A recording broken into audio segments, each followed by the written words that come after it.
And we're live, everybody. Thank you so much for joining me today. It is Friday. I almost said May, October 13th. I don't know what's wrong with me today or the last few days. 1:30 p.m. Central. Happy Friday. I hope you're having as good of a week as you can, and I'm hoping you also have a great weekend coming up here. I want to review some of the latest news that just came out of the trucking industry. There's been a test of the Tesla Semi, which is an electric semi truck that can go about 500 miles on a charge, and it can pull at a total gross weight of 82,000 pounds, basically the same as a typical Class 8 diesel truck. They've compared that to a bunch of other electric trucks as well. And some of the numbers that are coming out from a study across multiple companies in different places is pretty shocking. And I really want to get you up to speed on that. So let me go ahead and show a couple of things here from the article. This is from Automotive News. Tesla Semi outperforms rivals in real-world tests. The electric Tesla Semi demonstrated its initial performance advantages in range and charging efficiency. I want to show you a couple excerpts before I start giving you my thoughts. One PepsiCo Tesla traveled 1,076 miles in a single day with three relatively brief 750 kilowatt hour or kilowatt fast charging stints, basically a charging stop while it's working or what's loading the truck or something like that, maybe just stopping while they're using the bathroom or whatever. That brought the batteries charged to roughly 47%, then 89%, and then 52%. The company said 60% of the miles driven over the 18 days were with a gross vehicle weight, which includes freight, of more than 70,000 pounds. That is near 82,000 pound limit for zero emission semi tractor trailer combos and a weight typical of the logistics industry.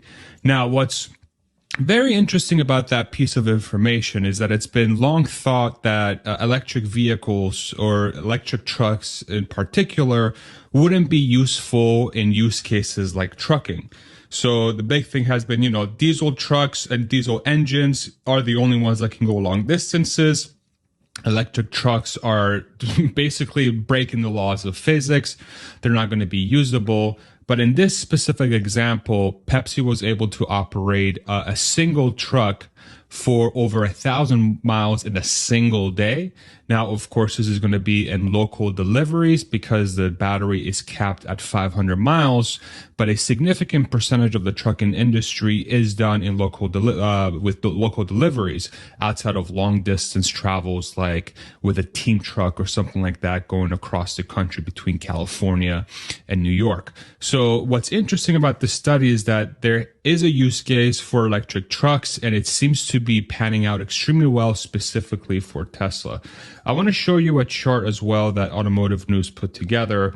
So this is comparing a bunch of different, let's call them alternative fuel trucks or semi-trucks that they used across different studies. You have you have the Tesla Semi, which is used by PepsiCo, and these are all the reds. I don't know if you can see it, but there's like lines here. There's bands.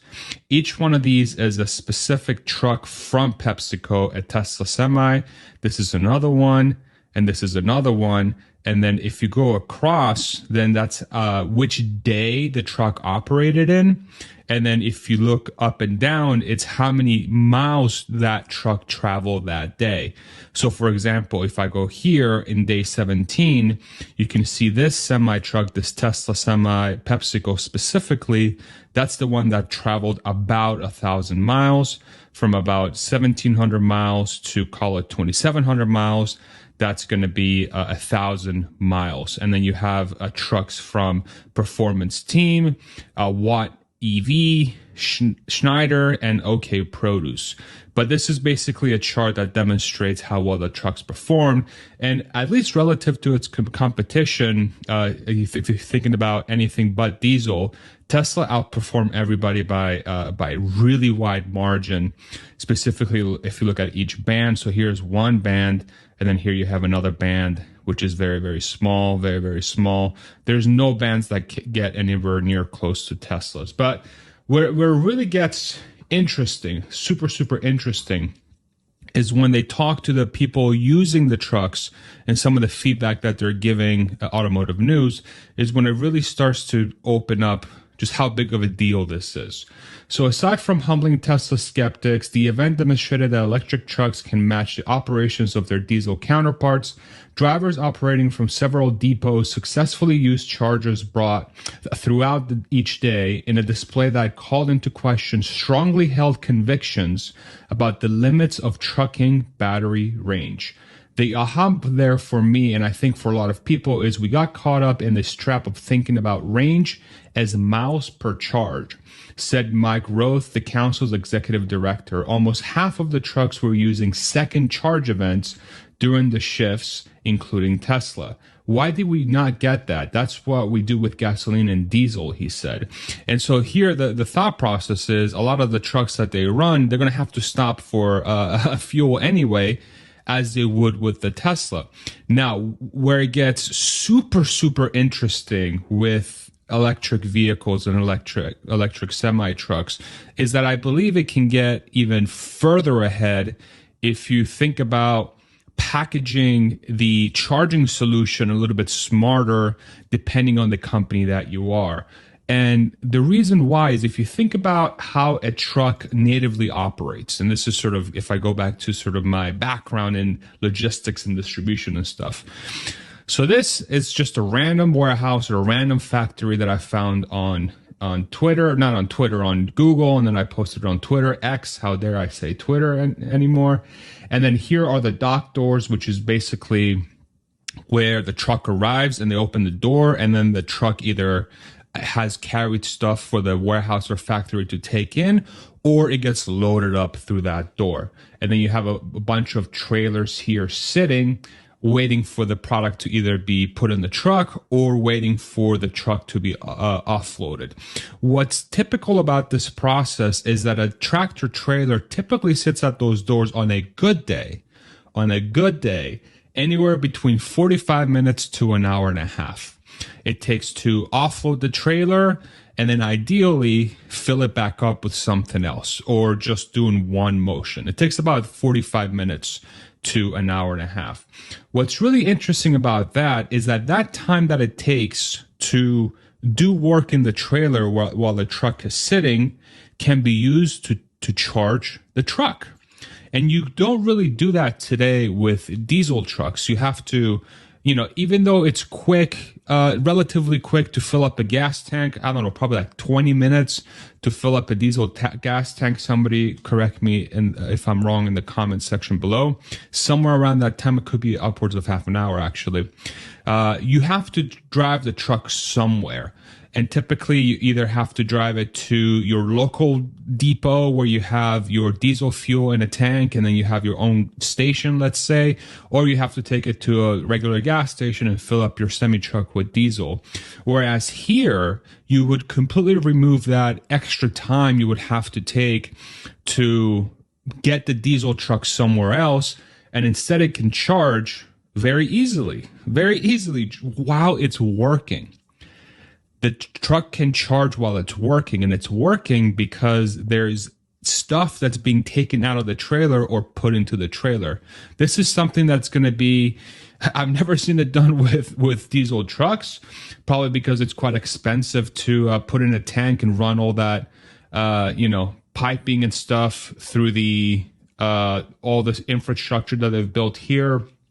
Whereas running a wire to each one of these stations, let's say, and you put like a charger here or somewhere that you can run maybe you can put it here and you have a cord that runs here. I'm sure there's easier ways to figure that out than a freaking diesel solution. Then you can implement a very similar thing as you would with a regular charger with, say, a car. So that's really, really cool to think about. And it really highlights another step that electric semis can take. Now, really the game-changing thing here, and let me move myself to the side so you can see all the numbers. What I've done is I've sat down and I calculated roughly how much it would cost to charge that semi versus its competing diesel truck.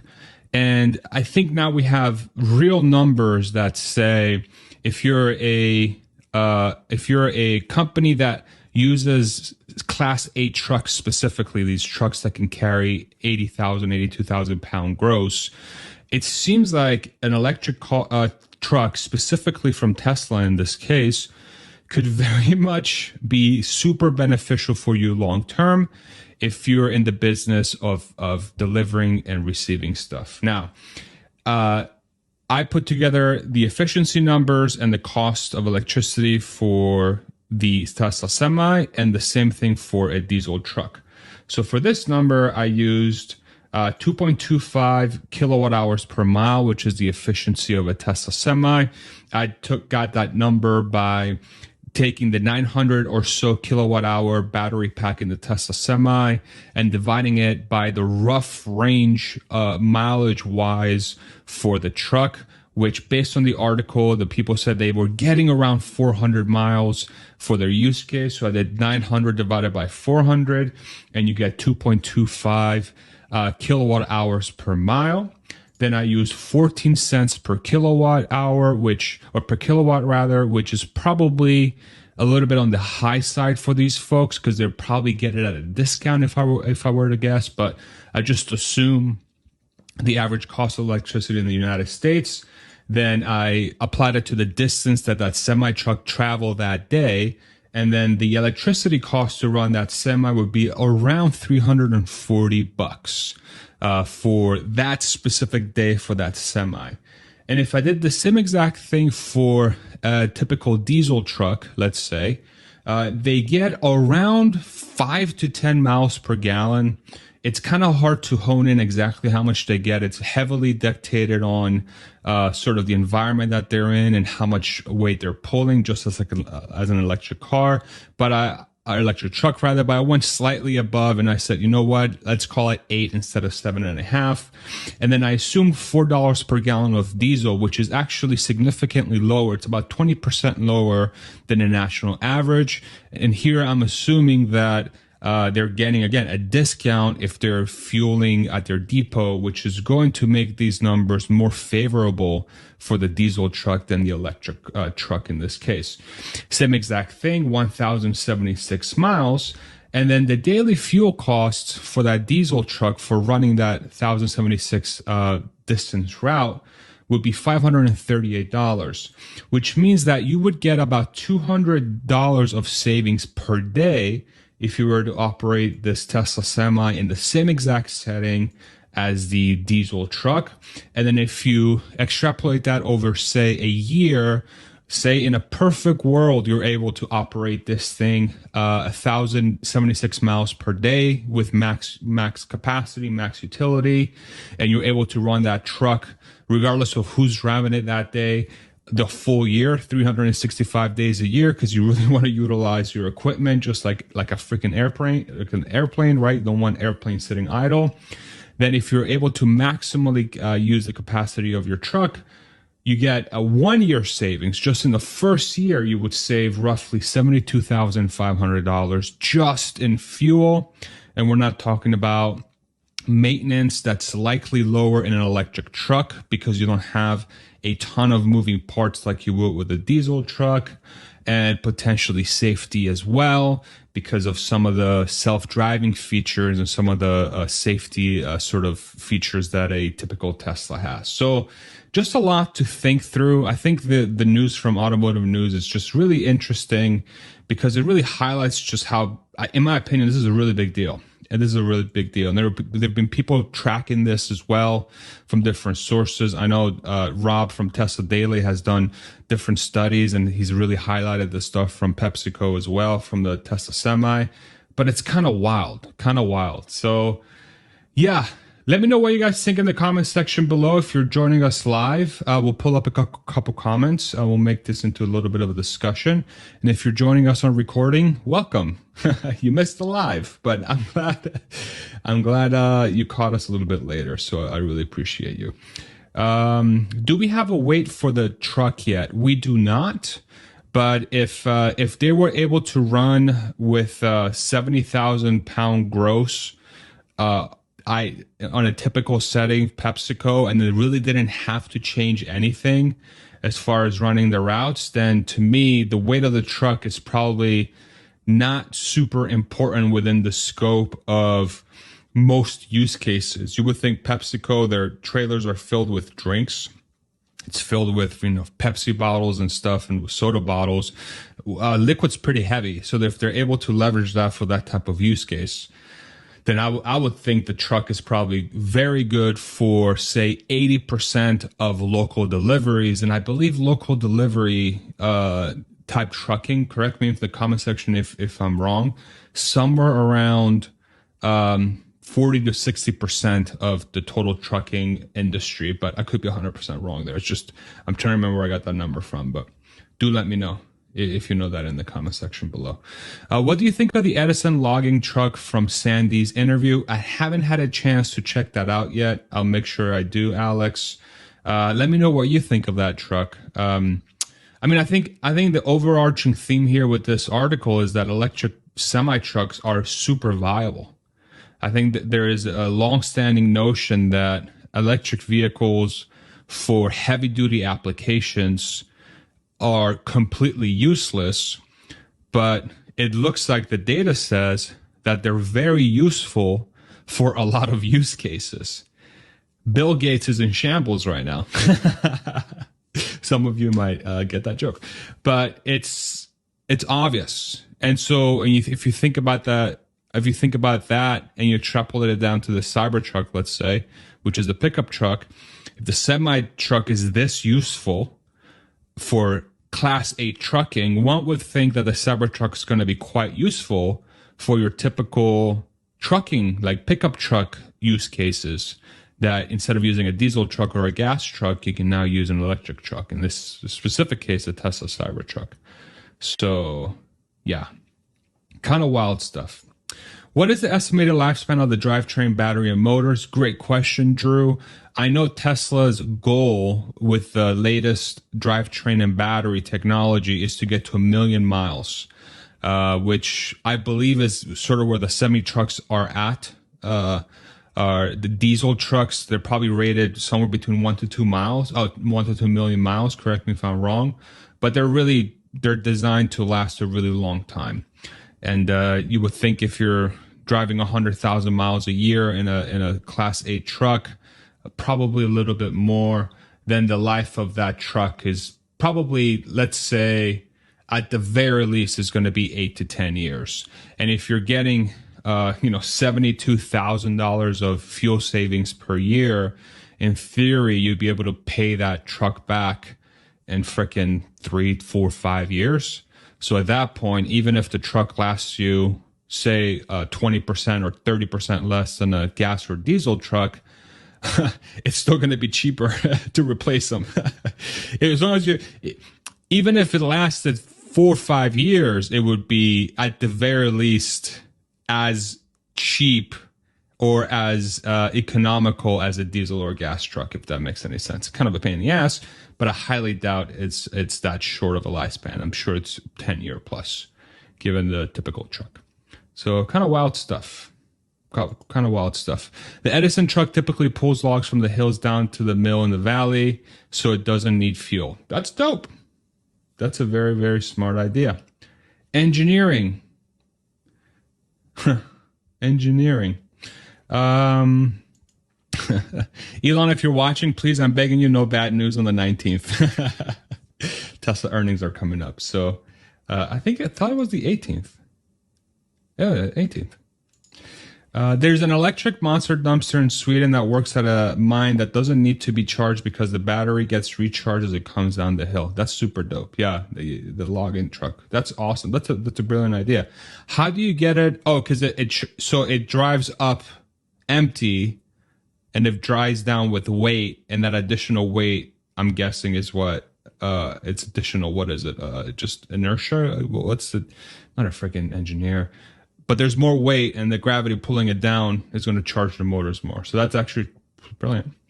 Super, super smart. So cool.